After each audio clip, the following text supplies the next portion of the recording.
weighted average cost of capital. Let's simplify the specific formula for you. एक question करते हैं जिसके through आप इसका फॉर्मूला भी समझ पाएंगे.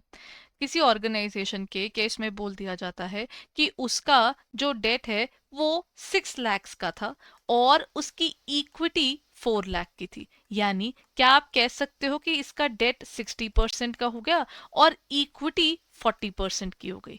लेकिन अब जब हम किसी से लोन लेते हैं तो ऑब्वियसली हम उसको इंटरेस्ट देते हैं. कहते हैं आप इंटरेस्ट कितना देते हो. मैंने बोला इंटरेस्ट मेरा जो डेट पर दे रही हूँ वो है 8%. लोन पर मेरा इंटरेस्ट ऑन लोन है मेरा 8% का. और इक्विटी शेयर होल्डर्स ने जब पैसे मांगे तो हम उनको डिविडेंड देते हैं 10% पर. Weighted average cost of capital कहता है आप ना एवरेज निकाल दो. नॉर्मल एवरेज में क्या होगा, एक की परसेंटेज 8 है, एक की परसेंटेज 10 है, ऐड कीजिए और डिवाइड बाय 2 कर दीजिए. ये तो नॉर्मल सिंपल एवरेज हो गया.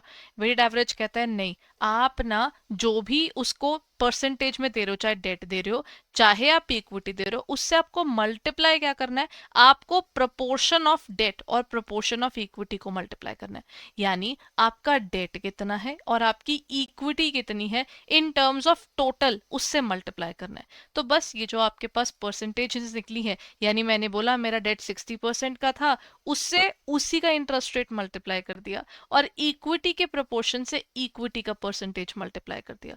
बस इसको आप मल्टीप्लाई करेंगे, दिस विल गिव यू और आंसर इन परसेंटेज. 60 इंटू 8% आपका आया 4.8 और ये आपका आया 40% इंटू 10% यहाँ पर आया 4%.